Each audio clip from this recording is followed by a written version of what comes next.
Ceci est un livre audio autogénéré par Google. Partie 1. Chapitre 1.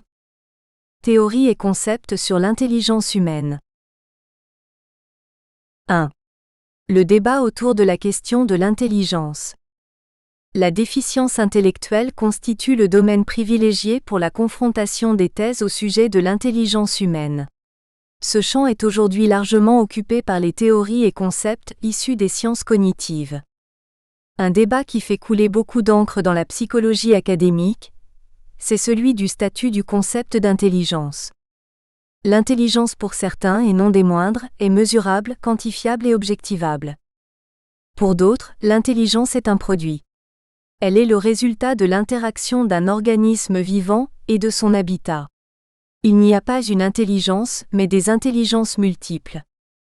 Les défenseurs de l'une ou l'autre thèse s'affrontent à coups d'arguments, les uns plus scientifiques et plus convaincants que les autres.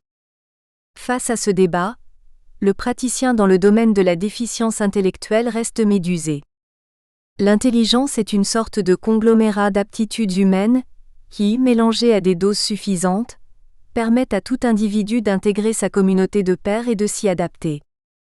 Le concept d'intelligence est, comme tout concept statistique, un concept normatif, approximatif, changeant, mouvant, jamais fixe et toujours dynamique mais limitatif. Si la psychologie académique a hérité de ce concept d'une psychologie encore balbutiante, le concept date de 1900.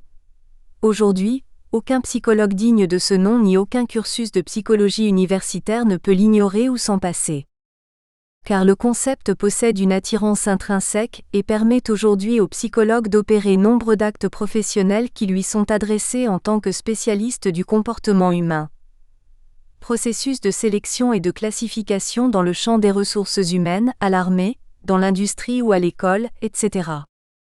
Mais dans le domaine de la déficience intellectuelle, les praticiens psychologues le savent bien. Il y a peu à dire sur une personne déficiente intellectuelle en se basant uniquement sur le QI car ce qui importe, c'est ce que la personne est capable de faire avec son QI, et non pas le chiffre qui renvoie à un étalonnage. Les individus présentent des différences significatives les uns par rapport aux autres. L'intelligence est donc plus qu'un conglomérat de fonctions métacognitives, c'est un assemblage d'aptitudes et il est toujours de l'intérêt des psychologues de reconnaître celles-ci à l'intérieur de la personnalité globale d'un individu. Ainsi, le débat sur l'intelligence se place ailleurs que dans le fait de savoir si c'est une donnée ou un résultat. L'intelligence est un concept, une construction hypothétique sortie tout droit de l'esprit des psychologues. Dans ce chapitre, nous allons donc essayer de montrer comment les psychologues travaillent à l'élaboration des théories de l'intelligence humaine, pour ensuite exposer les caractéristiques du fonctionnement intellectuel chez les personnes déficientes intellectuelles. Une deuxième partie permettra de faire le lien entre données cognitives et développement psychologique, ce qui est, à notre avis, la seule approche possible pour appréhender la personnalité de la personne déficiente intellectuelle dans sa globalité. Nous allons donc commencer notre étude sur la déficience intellectuelle en nous intéressant aux théories actuelles portant sur le développement intellectuel humain. Parler du psychisme humain, c'est en premier lieu parler des habiletés et des aptitudes qui font de l'être humain un être en constant changement, un être doué d'une intelligence lui servant à s'adapter au milieu environnant. L'intelligence humaine, on le sait, est plastique, versatile. Elle se déploie de multiples façons et toute activité humaine en est empreinte. Mais c'est un fait indéniable que même les capacités d'abstraction les plus élaborées de l'être humain ont comme racine les affects. Déjà nourrisson, et même ante natus, le bébé humain déploie dans la relation fondamentale et sécurisante qu'il a avec sa mère ou son substitut de multiples gestes et comportements qui témoignent d'une adéquation toujours grandissante à son environnement physique et relationnel. Le jeune être développe son intelligence en somme, c'est-à-dire une compréhension, une incorporation des stimuli qui lui parviennent au travers des sens. Trop longtemps, dans le domaine de la déficience intellectuelle, les psychologues se sont limités à décrire le déficit cognitif et à situer la personne, enfant ou adulte, porteuse d'un handicap mental uniquement par rapport à ce critère, en oubliant qu'une intelligence sensorielle ou émotionnelle, si l'on peut dire, est à la base des capacités adaptatives de l'enfant. Par ailleurs, Les études psychologiques sur les personnes souffrant d'un handicap mental se sont trop peu intéressées à la personnalité même de la personne déficiente intellectuelle, à sa construction, à son organisation affective et intellectuelle. Bon nombre de raisons peuvent expliquer cet état des choses, dont l'idée, sans doute la plus enracinée et la plus erronée, que la déficience intellectuelle implique aussi un arrêt de la construction des mécanismes psychoaffectifs normaux. Aujourd'hui, nous savons que le diagnostic psychologique d'une personne déficiente intellectuelle ne peut plus se limiter aux seuls aspects cognitifs. Il s'avère toujours nécessaire d'opérer une exploration de son adaptation sociale, de ses intérêts, de ses motivations et de ses affects. C'est ainsi que, pour Inelder, 1969, la déficience mentale est à conceptualiser autrement que le retard mental, ce dernier se référant aux caractéristiques de l'enfant qui a besoin d'un temps chronologique plus long pour compléter son développement intellectuel. La déficience intellectuelle, quant à elle, impliquerait un état permanent, une condition stable du sujet, d'où l'intérêt de ce concept pour définir le sujet adulte plutôt que l'enfant en période de développement. Voilà quelques arguments nous autorisant à nous intéresser aux théories sur l'intelligence. Une revue de la littérature concernant les théories actuelles sur l'intelligence nous permettra donc d'opérer une mise en parallèle avec des concepts issus des théories sur le handicap mental. Cette convergence de concepts permettra d'élaborer une vision unifiée, plus complète, de la personne porteuse d'un handicap mental. 2. Évolution historique des modèles conceptuels sur l'intelligence. Dans l'évolution des idées au sujet de l'intelligence, nous pouvons identifier grosso modo 4 étapes bien définies. D'abord, les développements théoriques de l'école française qui ont permis l'élaboration des concepts psychométriques. L'école de Genève et les travaux de Piaget, qui ont identifié les processus cognitifs sous-jacents au développement intellectuel chez l'enfant. L'école soviétique et en particulier, l'œuvre de Luria et Vygotsky, qui ont essayé d'expliquer d'un point de vue neuropsychologique l'organisation du fonctionnement cognitif, notamment par rapport au langage. Finalement, les 30 dernières années, qui ont vu le développement d'une école dite nord-américaine de psychologie cognitive et d'étude des processus métacognitifs sur la base des théories de l'information. 2.1. École française 1910. Quand Binet doit créer un outil d'évaluation de l'intelligence en 1905, il affirme que l'outil ou l'organe fondamental de l'intelligence, c'est le jugement, c'est-à-dire le sens commun, le sens pratique, l'initiative et la faculté de s'adapter à l'environnement.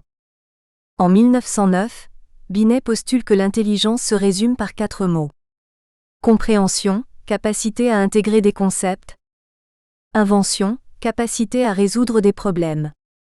Direction, capacité à orienter son activité intellectuelle. Mesure, capacité à doser son effort intellectuel. La faculté de jugement est pour Binet, indépendante des influences du milieu, mais celui-ci peut dans une certaine mesure rendre le jugement plus ou moins percutant, c'est-à-dire pertinent. La capacité de jugement se manifeste dans tous les actes de l'activité mentale, mais elle est mise plus en avant par les facultés intellectuelles supérieures. La capacité de jugement, enfin, signale Binet, évolue avec l'âge. Depuis ce psychologue, il est ainsi admis que les carences dans la capacité de jugement sont considérées comme une des caractéristiques essentielles de la déficience mentale. Il estimait à juste titre que la capacité de jugement, ou plutôt son absence, compromettait la capacité d'adaptation sociale du sujet. Le jugement de la réalité, la capacité de l'individu à évaluer, à juger les différents éléments qui la constituent, est un aspect fondamental dans l'étude de l'intelligence. Une deuxième caractéristique essentielle de la déficience mentale, qui servira de différenciateur entre les diverses catégories d'individus, est l'accès au langage et l'ensemble des mécanismes subjacents, notamment la pensée symbolique. En 1910, Binet différenciait les sujets débiles en fonction de leur accès ou non au langage, et il situait un âge de fonctionnement mental, plafond qui différenciait les normaux et les anormaux. Il caractérise l'idiot, ou débile profond, comme celui qui n'accède pas au langage oral ni écrit et atteint un âge mental de 2 ans. Il nomme imbécile, ou débile modéré, seulement celui qui accède au langage oral, mais pas à l'écrit, et atteint un niveau mental de 7 ans maximum. Le débile ou débile légère est celui qui accède au langage oral et écrit, et atteint le niveau mental de 10 ans. Par contre, il n'accède pas à la pensée abstraite. Nous pouvons signaler que l'intelligence a d'abord été considérée comme une caractéristique générale. Binet et Simon se sont appuyés sur une observation du développement des enfants normaux et anormaux, pour élaborer une échelle permettant de caractériser l'âge mental de l'enfant. Stern a proposé de rapporter cet âge mental à l'âge chronologique, pour calculer un quotient intellectuel, QI, considéré comme un indice global du niveau de développement intellectuel de l'enfant. Spearman s'est appuyé de son côté sur le calcul de corrélation entre les scores des individus dans des épreuves intellectuelles variées, pour démontrer l'existence d'un facteur commun de réussite. Ayant montré que ce facteur intervenait, avec un poids variable, dans toutes les épreuves, il l'a baptisé facteur général d'intelligence ou facteur G. Au-delà de leurs différences d'approche, Binet et Spearman considèrent l'intelligence comme une caractéristique globale de la conduite, susceptible de se manifester dans des situations très diverses, ce qui est contraire à ce que postule Thurston en 1931. Il existe, selon lui, des facteurs indépendants d'intelligence et il n'existe pas un hypothétique facteur général. Selon lui, les facteurs indépendants correspondent à autant d'aptitudes primaires indépendantes et donc, à autant de formes d'intelligence différentes. À partir de ces deux types de théories, d'âpres discussions académiques ont lieu depuis longtemps entre les partisans de l'un comme de l'autre. 2.2. L'École de Genève et les études génétiques du développement de l'intelligence, 1940. Les travaux de Piaget et Zaso vont approfondir l'analyse du fonctionnement cognitif avancé par Binet. Piaget va, le premier, étudier et décrire les stades de développement cognitif et esquisser une théorie génétique du développement intellectuel de l'enfant. Zaso va suggérer, entre autres, la relative importance de la notion d'âge mental en introduisant le concept d'hétérochromie. Ce concept postule que chez des personnes porteuses d'une déficience intellectuelle, il y a coexistence de différents niveaux de fonctionnement cognitif. Le sujet déficient progresse dans la quête de sa capacité intellectuelle maximale par palier, mais ces paliers ou stades peuvent se chevaucher pendant des périodes chronologiques plus ou moins prolongées. Cette coexistence de différents stades implique deux choses. L'existence chez ces sujets d'un déficit de la régulation des différentes fonctions cognitives. L'existence d'une incapacité à coordonner les différentes fonctions cognitives. En d'autres mots, le sujet déficient mental présente une incapacité au niveau des mécanismes d'autorégulation entre les différentes fonctions cognitives telles que la mémoire, la perception, la rapidité d'exécution, la précision des gestes, etc. Ces hypothèses ont donné lieu à de multiples positionnements de la part des auteurs. Ainsi, pour Ziegler, les personnes déficientes mentales parcourent les mêmes étapes du développement cognitif que les sujets normaux à la différence que le rythme et les limites du développement sont différents. Elles présenteraient donc la même organisation de la pensée, et seraient capables de mettre en jeu les mêmes processus d'apprentissage que les sujets normaux de même âge chronologique. Elles auraient donc une séquence et une structure cognitive similaires. À l'opposé, Milgram postule que les déficients mentaux sont inférieurs aux sujets normaux dans tout un ensemble de processus de raisonnement, mathématiques, logique, etc. Kohlberg estime pour sa part que les sujets déficients mentaux, du fait d'avoir une expérience de vie plus grande, sont plus avancés que les sujets de même âge mental. Pour Inelder, le fait qu'il existe des stades de développement spécifiques à chaque niveau de fonctionnement cognitif veut dire que les structures mentales sont quantitativement différentes. Si le débile profond n'est pas capable d'opérations formelles, cela ne veut pas dire que sa pensée soit chaotique, mais qu'elle est fondamentalement basée sur la prédominance de la perception et de l'intuition, plutôt que sur l'élaboration intellectuelle. Au fur et à mesure que le développement cognitif s'organise, il existe des formes privilégiées d'organisation de la réalité. Notons au passage que pour Inelder, il existerait au moins deux formes de déficience. 1 degré. La première serait basée sur des fixations à des niveaux moyens de la construction opératoire. Elle serait la plus courante. 2°. La deuxième se manifesterait sous forme d'oscillation entre systèmes successifs de pensée. Dans cette deuxième forme, le raisonnement, incapable de se fixer dans un équilibre définitif, serait caractérisé par une grande fragilité, le rendant très vulnérable aux facteurs affectifs et relationnels. D'après Schmidt-Kitsikis, ces oscillations ne sont pas des indicateurs fixes de déficience. Chez une personne normale, ajoute-t-elle, ces oscillations caractérisent la recherche de solutions à des problèmes nouveaux. Chez le déficient, c'est le comportement objectif qui l'accompagne, qui est de nature différente. Le rôle du langage et la relation entre pensée et langage. Pour Oléron et Eren, le langage joue un rôle extrêmement important dans le développement du raisonnement. C'est une condition nécessaire à l'accès aux opérations formelles. Sinclair estime que dans le langage, de même que dans d'autres manifestations de la fonction symbolique, il existe au moins une composante opératoire. C'est le cas des jeux, de la représentation mentale, de l'imitation différée, etc. Tous sont soumis aux mêmes lois du développement des opérations de la pensée. C'est la stabilité affective du sujet qui va donner au fonctionnement cognitif son aspect dynamique et global. Nous pouvons constater que les travaux de l'École de Genève n'intègrent pas le développement cognitif et les aspects affectifs régulateurs chez la personne déficiente mentale, et qu'ils restent encore au stade dans lequel on propose des hypothèses isolées, sans lien entre elles. Mais il est largement admis que les hypothèses piagétiennes sont celles qui expliquent de la manière la plus fine le fonctionnement cognitif. Bon nombre d'hypothèses intéressant le fonctionnement de la personnalité ont été épinglées grâce à ces travaux.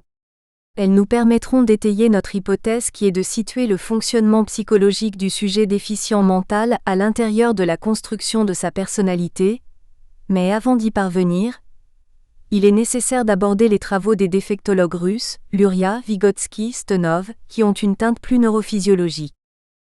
2.3. L'approche neurophysiologique de Luria, 1950 à 1970. L'approche neurophysiologique développée par Luria et Huidovre, 1959, considère que les processus mentaux sont des formes complexes, fruits des interactions entre l'organisme et son milieu. Les psychologues russes ont donné une importance capitale à la période infantile de développement du langage et aux expériences qui sont transmises grâce à lui. Ainsi, Luria affirme: le langage joue un rôle régulateur du comportement et de l'activité mentale. Lorsque des lésions cérébrales apparaissent, ce rôle régulateur se trouve perturbé et les processus de l'activité cérébrale deviennent imparfaits. Le langage de l'enfant ne parvient pas à concrétiser son activité régulatrice. Pour Luria, les enfants handicapés mentaux sont fondamentalement distincts des enfants normaux car leur système nerveux possède des caractéristiques particulières. Les altérations du système nerveux central, SNC, les lésions et autres troubles annihilent la possibilité que le langage participe à l'organisation des processus mentaux et à la régulation du comportement du sujet. Le traitement de la déficience mentale doit alors être orienté vers l'acquisition des techniques d'autocontrôle, permettant de stimuler la fonction régulatrice du langage sur le fonctionnement mental et le comportement. L'étude des processus de discrimination, de généralisation, la participation du langage dans la régulation de l'activité mentale et la formation d'associations temporelles, verbales et dans les processus d'apprentissage, sont des aspects essentiels de la rééducation des déficients mentaux. Cette approche extrêmement pragmatique n'est pas sans intérêt. Elle a d'ailleurs été reprise abondamment en Occident sous l'influence des travaux de Feuerstein, au sujet du potentiel d'apprentissage et de l'expérience de l'apprentissage médiatisé, 1990. 2.4. Théorie moderne sur l'intelligence humaine. 5 auteurs ont marqué les questions relatives à l'intelligence humaine ces 20 dernières années. Ils ont publié 4 ouvrages controversés. 1° Frames of Mind de H. Gardner, 1983. 2° Beyond IQ de Sternberg, 1985. 3° The Bell Curve de Herstein et Murray, 1994. 4° The Emotional Intelligence de D. Goldman. Ces 4 livres correspondent à 4 théories dont 2 semblent fort intéressantes, celle des intelligences multiples de Gardner et celle de l'intelligence triarchique de Sternberg. La théorie de Herstein et Murray nous semble aussi peu structurée que celle de Goldman. D'ailleurs, les critiques ont été assez nombreuses dans les milieux scientifiques, et les arguments avancés contre ces théories nous autorisent à les écarter de notre étude pour nous intéresser davantage aux deux autres, plus enrichissantes dans le domaine de la déficience intellectuelle. Ces auteurs avancent en effet des arguments très discutables. Par exemple, la théorie de Herstein et Murray postule l'impossibilité de modifier la capacité intellectuelle d'un individu car elle serait prédéterminée de manière génétique et fortement dépendante de la structure sociale. Ils affirment que la pauvreté créerait des sujets faiblement intelligents, alors que les sujets intelligents ou surdoués seraient l'apanage d'élites socio-économiques. Un conditionnement racial serait greffé à ce phénomène, ce qui expliquerait que les individus de race noire en Amérique du Nord constituent un groupe ethnique aux caractéristiques intellectuelles faibles. Herstein et Murray ont provoqué un grand débat dans les milieux scientifiques. La défense de la thèse d'une intelligence unique se répartissant dans la population suivant une courbe normale en forme de cloche n'a pas trouvé un accueil positif, et l'idée d'une intelligence qui serait essentiellement héréditaire non plus. À titre anecdotique, signalons que pour ces auteurs, tous les grands malheurs de notre civilisation seraient le résultat de comportements et d'habiletés présents chez des individus ayant une faible intelligence. En ce qui concerne la théorie de D. Goldman, dite de l'intelligence émotionnelle, celle-ci eut un grand succès, mais de librairie. Bien que le livre de cet auteur fût le plus vendu des 4, il est le moins scientifique de tous. Personne ne nie aujourd'hui que l'intelligence soit, en tout ou en partie, redevable de caractéristiques émotives de l'individu. Cette idée, nous la trouvons déjà chez J. Piaget ou J. Brunner. Le comportement social est sans aucun doute lié à cette forme d'intelligence, ce qui est communément admis par les psychologues de toutes les écoles et ce depuis longtemps. Or, Goldman ne fait qu'élaborer un catalogue de tous les comportements qui font usage de cette forme d'intelligence. Rares sont les travaux scientifiques, fruits des recherches de terrain utilisées par Goldman, qui confirment sa théorie. Le livre de Gardner, paru en premier, est passé presque inaperçu, alors que celui de Sternberg avait provoqué beaucoup de critiques en raison des idées négatives avancées concernant les tests d'intelligence et de quotient intellectuel. Il nous semble important d'examiner ces deux théories, de façon détaillée. 2.4.1 La théorie des intelligences multiples. Le mérite de Gardner est d'avoir su montrer que, contrairement aux tests traditionnels, il n'existe pas une seule et unique intelligence chez l'être humain, mais des intelligences multiples se manifestant toutes à la fois. Gardner, 1983-1999, est opposé à la vision monolithique et stable de l'intelligence. Il estime que seules deux alternatives sont possibles. Soit continuer avec nos idées traditionnelles au sujet de l'intelligence humaine et la façon de la mesurer, soit chercher une nouvelle théorie pour réinterpréter et développer le concept d'intelligence. Le défi ultime consiste, nous dit-il, à combiner éthique et intelligence afin de créer un monde où tous les hommes auront une place. Un monde dirigé par les seuls êtres humains intelligents pourrait faire voler en éclats notre planète, dit-il, car si l'intelligence est d'une grande valeur, la personnalité des individus l'est encore plus. 1999. L'insatisfaction à propos des tests psychométriques n'est pas cantonnée au seul champ professionnel des psychologues.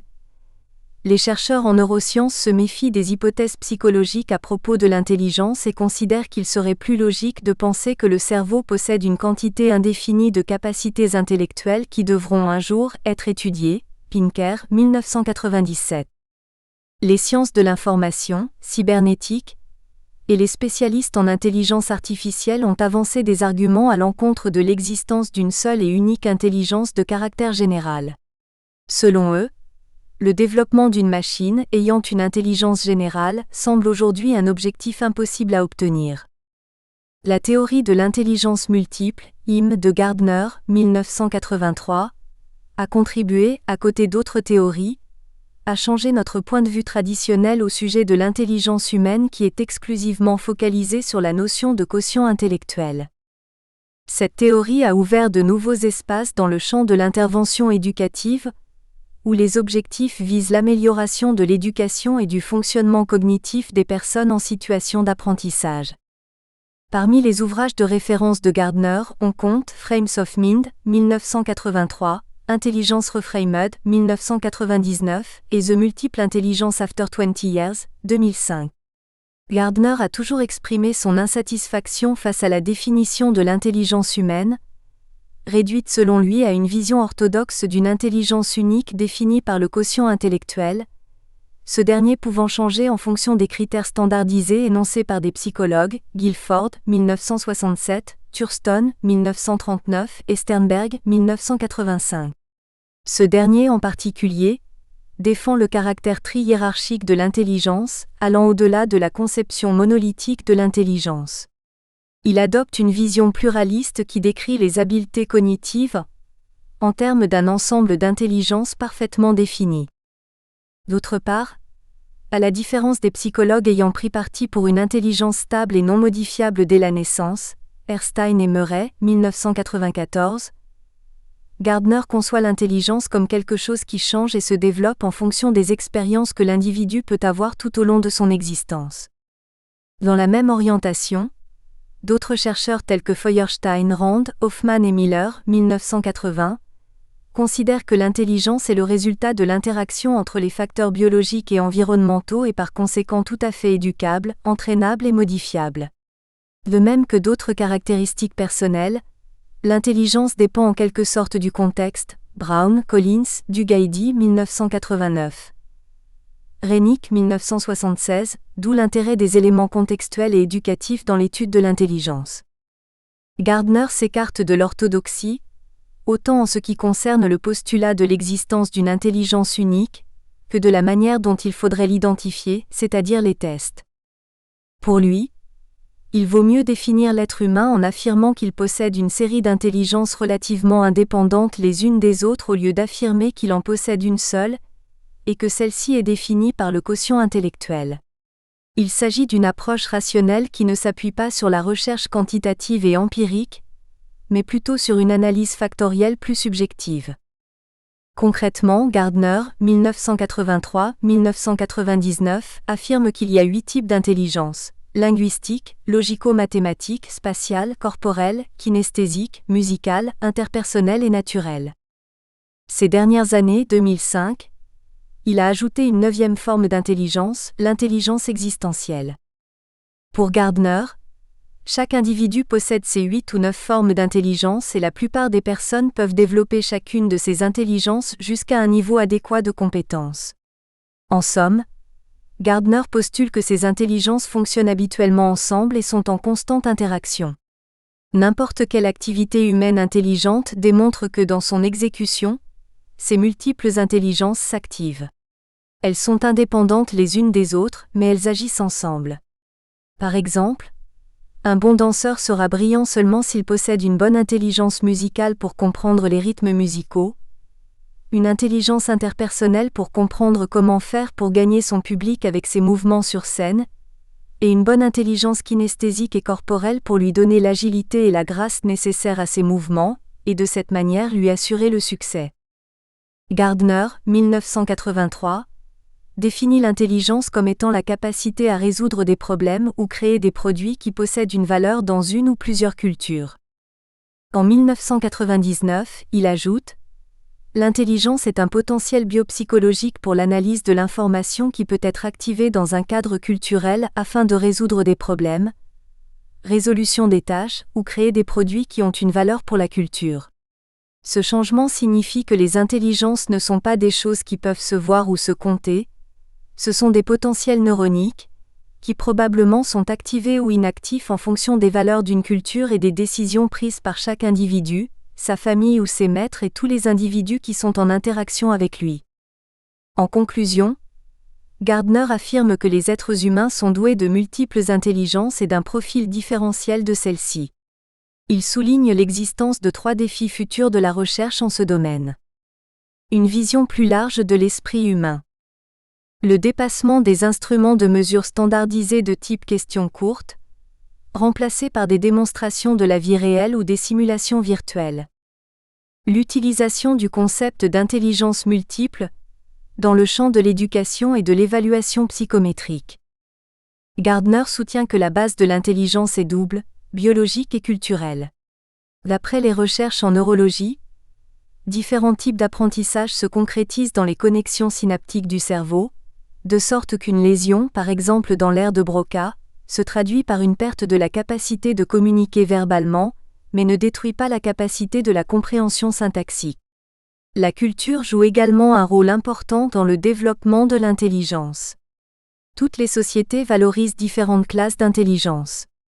De cette façon, tandis que certaines intelligences peuvent se développer à un haut niveau chez certains sujets d'une culture précise, ces mêmes intelligences ne seront pas présentes chez des individus d'une autre culture. Gardner a formulé certains critères pour valider sa théorie de l'intelligence, critères qui ont une valeur expérimentale. Le tableau en annexe les décrit en détail. Tableau 1. Quelques CRITERES pour valider la théorie de l'intelligence de Gardner, 2005. En 2005, Gardner avait exprimé quelques souhaits et donné quelques orientations pour la recherche future dans ce domaine. 1 degré une volonté pour promouvoir de nouvelles intelligences.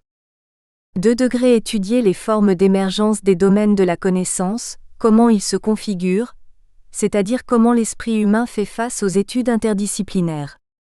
3 degrés continuer à affirmer et confirmer l'existence d'une évidence biologique au sujet des intelligences multiples.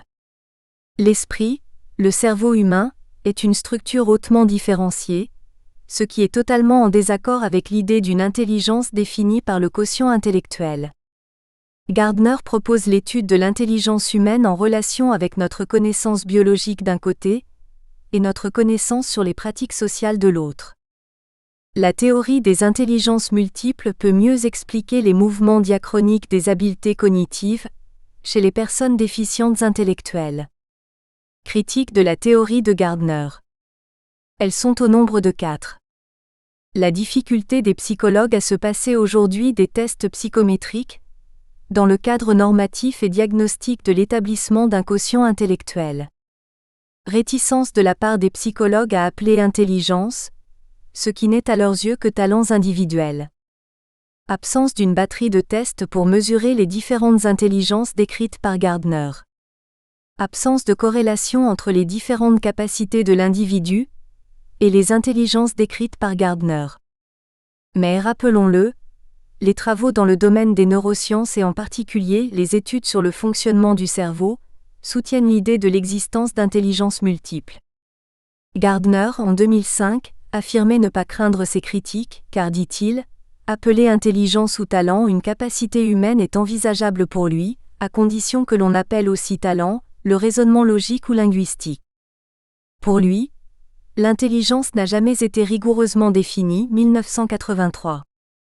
Malgré ces critiques, il est un fait indéniable que les travaux de Gardner ont mis en évidence la grande variabilité interindividuelle et l'existence de nombreuses formes d'apprentissage et d'autant de formes d'intelligence humaine, ce qui implique différentes formes d'enseignement et de rendement académique possibles. Ainsi, suivant Gardner, tout élève construit peu à peu et à son rythme ses expériences, ses propres formes intelligentes pour appréhender la réalité, ce qui, à la fin, le rend un sujet unique. Dans ce sens, les intelligences mentionnées par Gardner seraient les catégories les mieux adaptées pour identifier les différences de représentation mentale présentes chez chaque individu. Une autre application dans le champ éducatif est que, contrairement à l'éducation traditionnelle centrée sur le développement des 2 intelligences classiques, verbale et logico-mathématique, la théorie des intelligences multiples de Gardner souligne l'importance dans le domaine de l'éducation d'une stimulation de toutes les intelligences existantes. Le psychologue actif, dans le champ éducatif, doit donc élargir son champ d'action à toutes les formes d'intelligence autres que les intelligences verbales et logico-mathématiques. Ceci ne veut pas dire que l'enseignement doit englober tous les domaines de la connaissance, mais essayer de récupérer ceux qui sont vraiment significatifs et les développer sous différents points de vue. 2.4.2. La théorie triarchique de l'intelligence. Elle est formée par 3 sous-théories. La sous-théorie des composants qui essaie de relier l'intelligence au monde interne de l'individu, celle de l'expérience qui relie l'intelligence à l'expérience d'un individu dans une situation donnée et devant une tâche précise, et celle du contexte qui relie l'intelligence avec le monde externe de l'individu. Ces 3 sous-théories sont reliées entre elles. Les composants sont universels, mais le degré de leur manifestation dans une culture dépend des habiletés qui sont valorisées dans celle-ci. Gignac et Loranger 2006. Nous allons citer in extenso ces 2 derniers auteurs qui expliquent de manière remarquable l'architecture théorique de la théorie de Sternberg. 2.4.2.1 La sous-théorie des composants. L'intelligence et le monde interne de l'individu. Fondement de la théorie. Cette théorie essaie de comprendre l'intelligence à travers l'identification de 3 types de composants de traitement de l'information. Les métacomposants, les composants de performance et les composants d'acquisition de connaissances. Les métacomposants sont des processus exécutifs utilisés pour planifier ce qui va venir et pour superviser ce que nous faisons en cours d'exécution, pour ensuite l'évaluer. Ces métacomposants demandent 1 degré la reconnaissance de l'existence d'un problème. 2 degrés une décision quant à la nature de celui-ci.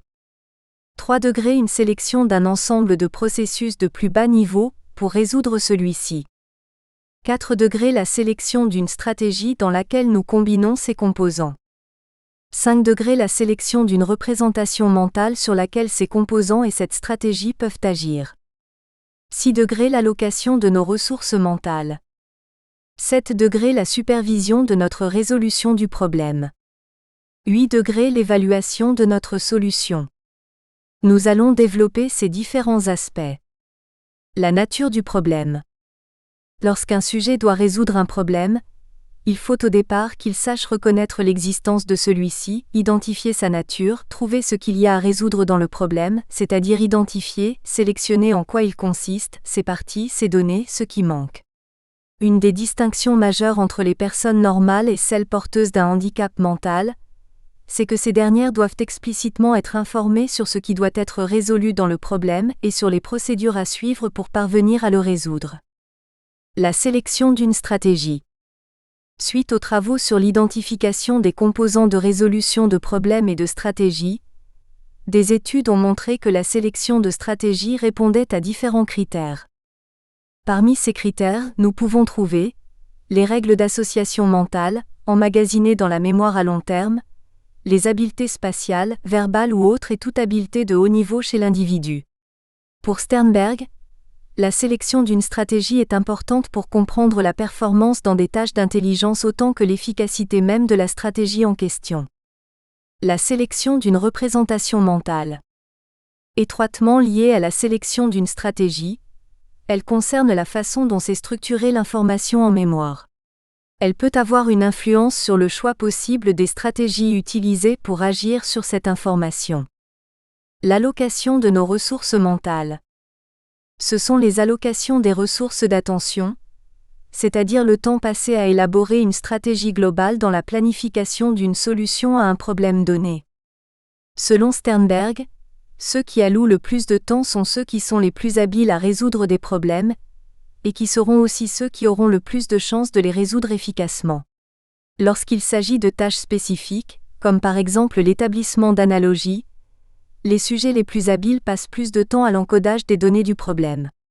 En ce qui concerne les habiletés de lecture par exemple, les sujets les plus habiles sont ceux qui manifestent plus d'habileté pour répartir le temps en fonction du degré de difficulté et d'importance relative dans l'ensemble du texte. L'autosupervision et l'auto-évaluation du processus de résolution des problèmes. Une supervision du processus de résolution des problèmes est importante afin de réduire les erreurs dans le dit processus.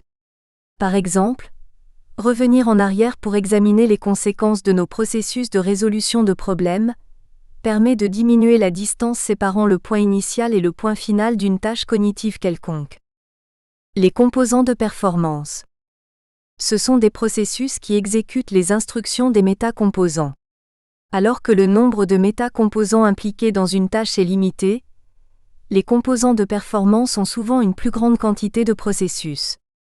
Ainsi, en ce qui concerne le raisonnement inductif mesuré à partir des tests, les composants de performance sont au nombre de 7.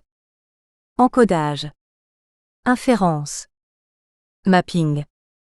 Application. Comparaison. Justification.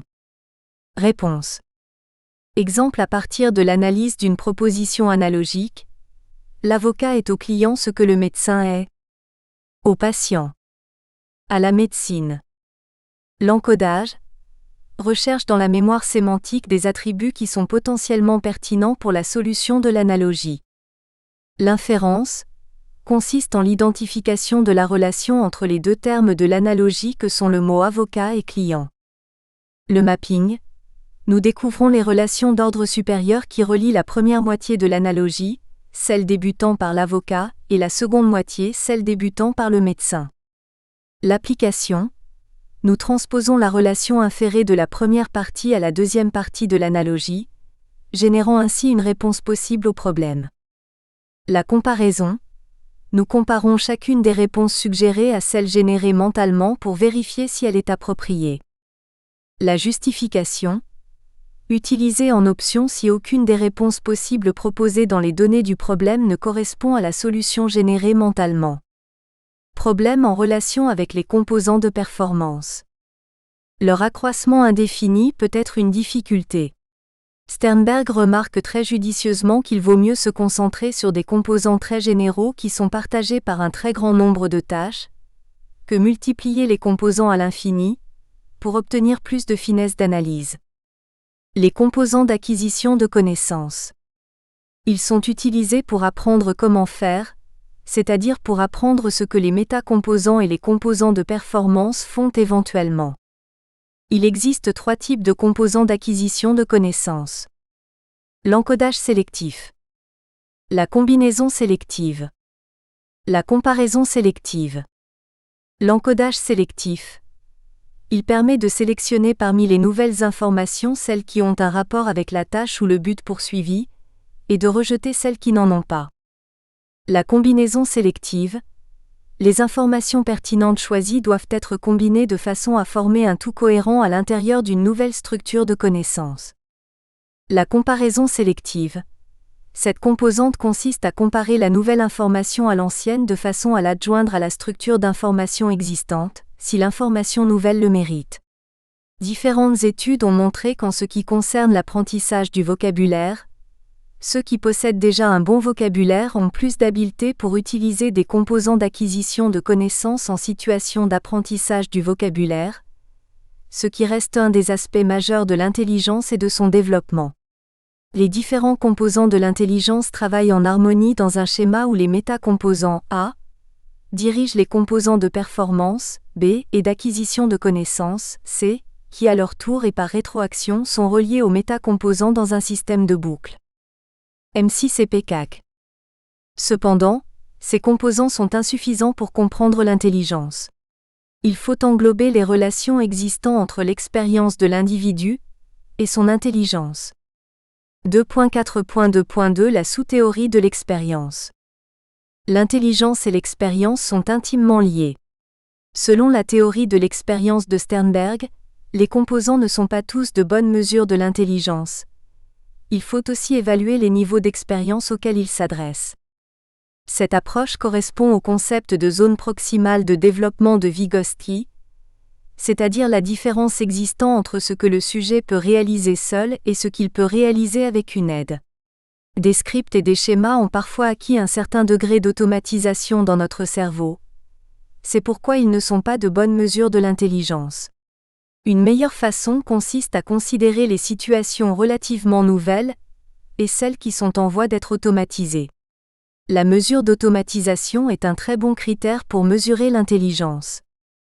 Ainsi, Sternberg a prouvé que la débrouillardise dans des situations nouvelles est une bonne façon de mesurer l'intelligence.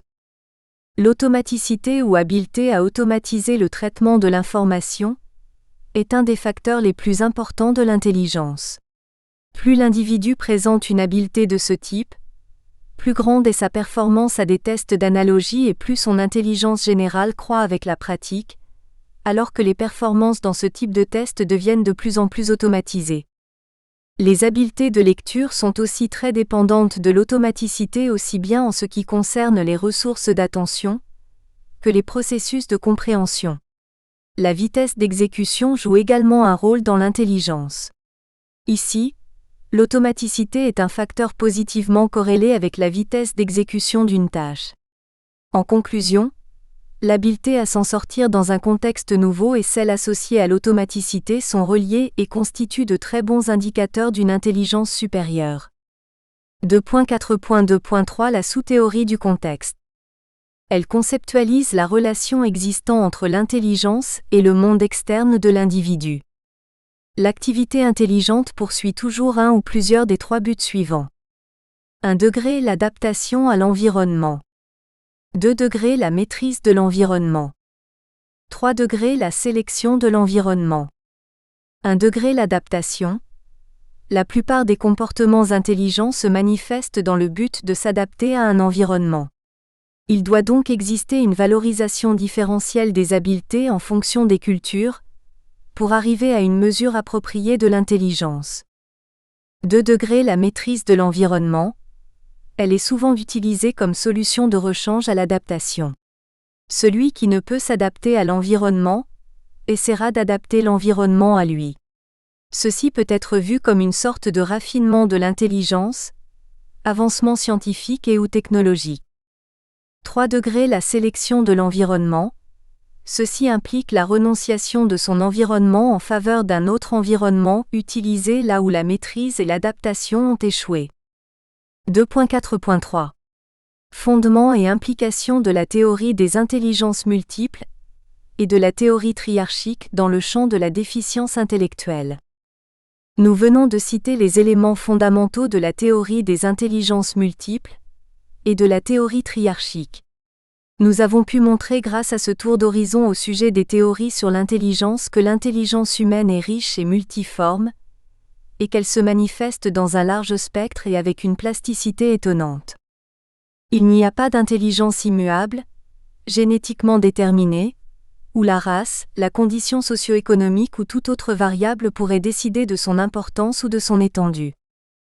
Ainsi, comme les êtres humains sont tous différents, l'intelligence déploie sa plasticité en fonction de l'importance, de la richesse et de la variabilité des stimulations qu'elle reçoit. Les conséquences d'une telle vision de l'intelligence sur la déficience intellectuelle sont alors nombreuses. Tout d'abord, elle permet de reconnaître que tout déficit intellectuel est modifiable, nécessitant alors des interventions très précoces afin de pallier les carences et les faiblesses constatées à la naissance. L'intelligence étant multiple, cela permet de penser qu'une personne handicapée mentale peut avoir des comportements intelligents dans des contextes particuliers. Toute forme d'intelligence se manifeste dans 3 champs de l'activité: le traitement de l'information, l'élaboration interne de celle-ci et la réponse de l'organisme à l'action de l'environnement. 3. L'étude des processus cognitifs et métacognitifs dans la déficience intellectuelle. L'étude des mécanismes cognitifs et métacognitifs dans la déficience intellectuelle a permis l'étude de différents aspects de l'intelligence humaine sous une perspective expérimentale. D'une part, les développements des techniques neurophysiologiques et des modèles expérimentaux ont permis d'établir un ensemble de données quant au fonctionnement des différentes habiletés intellectuelles dans la déficience intellectuelle. D'autre part, le principe selon lequel l'intelligence serait un conglomérat d'habiletés, mémoire, perception, raisonnement logique, etc.,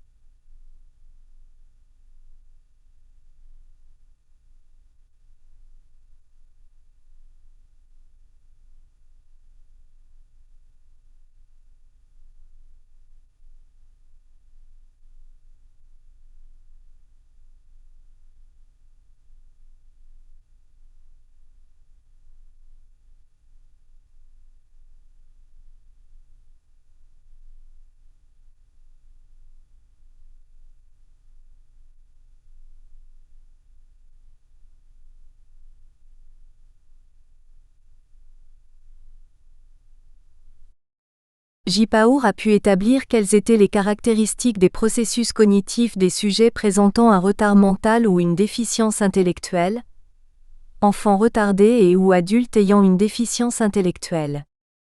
Il distingue ces caractéristiques sur 2 plans. Sur le plan du développement cognitif et intellectuel. La lenteur du développement intellectuel. À âge chronologique égal, l'enfant déficient parcourt plus lentement les différents stades du développement cognitif et plafonne son développement intellectuel à des stades plus précoces. Un ralentissement prématuré du développement intellectuel qui s'accuse avec l'âge. Inelder, 1943, Fischer et Zeeman, 1970. L'inachèvement des constructions cognitives par rapport au développement dit normal, par arrêt prématuré du développement. L'identité des aspects hiérarchiques et synchroniques du développement décrit à partir de l'observation du développement normal. Inelder, 1943. Kahn, 1985, Paur, 1980, Rondal, 1985, Weiss et Yitz, 1981, Weiss et Ziegler, 1979. Des fixations anormalement longues à certaines étapes spécifiques du développement cognitif. Inelder, 1943, Paur, 1980, Stevens et McLaughlin, 1974.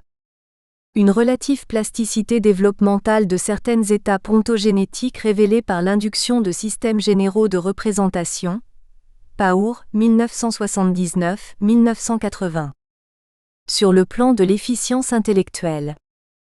Une moindre efficience généralisée à même âge chronologique, dans l'ensemble des tests d'efficience intellectuelle.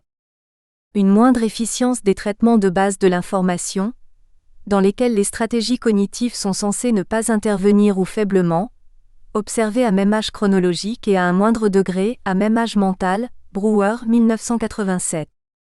La relative égalisation de l'efficience globale entre déficients et non déficients sur la base d'un appariement en fonction de l'âge mental ou du niveau de construction des structures logiques. Weiss et Ziegler, 1979, Paur, 1980, Weiss et Yitz, 1981.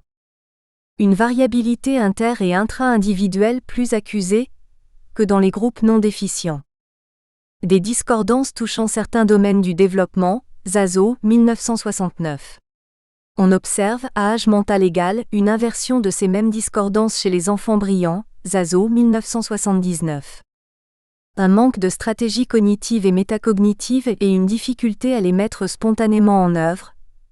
Belmont et Butterfield, 1969, Borkowski et Cavenagh, 1979, Butterfield et Belmont, 1977, Campione, Blone et Ferrara, 1982. Une moindre capacité à maintenir et à transférer une stratégie cognitive nouvellement acquise par instruction, observée à même âge chronologique et à un moindre degré, à même âge mental. Campione et al., 1982, Belmont, L. 989. Une base de connaissances pauvre et mal organisée. Bilski, 1985, Butterfield et Ferretti, 1987, McFarland et Viebe, 1987. Une moindre efficience systématique en situation de résolution de problèmes, observée à même âge mental. Spitz, 1987. Un accroissement de la différence d'efficience avec les non-déficients en fonction de l'âge. Spitz, 1987. Des différences d'efficience intellectuelle liées à l'étiologie, endogène ou exogène, observées à même âge mental. Shiva, 1973, sur le plan de l'efficience intellectuelle. Des différences qualitatives d'efficience intellectuelle liées à la profondeur du retard. Des différences motivationnelles, émotionnelles et affectives observées à même âge chronologique et à même âge mental. Ziegler et Bala, 1979. De relatives potentialités d'apprentissage observées à même âge chronologique et même âge mental. Amélioration de la performance initiale en fonction d'aménagements apportés à la situation de test. Budoff, 1967, Feuerstein et al., 1979, Hurtig, 1969, Ionescu, Jourdan-Ionescu et Fortin, 1990. Une augmentation de l'efficience intellectuelle à âge chronologique égal, pouvant aller jusqu'au rattrapage de la performance initiale des sujets normaux, consécutive à l'enseignement de stratégies cognitives. Borkowski et Cavenagh, 1979. Une augmentation de l'efficience à même âge chronologique et à même âge mental, consécutive à la manipulation de la motivation. Ziegler et Bala, 1982. Cet ensemble de caractéristiques cognitives d'enfants et d'adultes ayant une déficience intellectuelle nous autorise à dire que, bien qu'ils soient capables d'appréhender la réalité et d'apprendre de l'expérience, les stratégies cognitives qu'ils utilisent sont différentes de celles utilisées par la personne non déficiente. Elles présentent des difficultés dans l'organisation des processus perceptifs, mnésiques, ainsi que dans les stratégies de résolution des problèmes, mais surtout une plus grande fragilité dans l'ensemble des processus métacognitifs, ces derniers étant fortement influencés par les variables motivationnelles et affectives de la personnalité. 3.1. Les facteurs psycho-affectifs et leur relation avec le développement cognitif. 3.1.1. Le concept de schéma d'action. Nous avons signalé que, dans l'étude de l'intelligence, l'affectivité est considérée comme un facteur régulateur. Une affectivité équilibrée, bien que ce terme soit peu parlant, permet à l'intelligence de s'adonner à sa tâche première, appréhender la réalité, la comprendre. Pour Zaso, l'intelligence est à tous les stades un processus de mise en relation, aux choses et à autrui, et sa faiblesse est en quelque sorte une faiblesse de cette relation. Cette relation peut être décrite sur deux plans. La relation au monde physique et ultérieurement à l'univers des symboles et du langage. De ses premiers moments, par ses mouvements, par ses gestes, l'enfant tisse des liens qui confèrent aux objets leur existence, leur signification. Zaso, 1964. B.J. Bello affirme qu'à la base de la constitution du fonctionnement cognitif il existe des schémas d'action. L'enfant assimile par les schémas d'action les objets du monde extérieur. La succion, par exemple, est un schéma d'action que l'enfant va appliquer d'abord à la tétine, puis à ses couches, mais également à une odeur qui lume, à un rayon lumineux. Le succès de ces schémas par la gratification permet leur répétition. Piaget a souligné. Nous espérons que vous avez apprécié cet aperçu. Pour continuer à écouter ce livre audio sur Google Play Livres, utilisez le lien dans la description de la vidéo.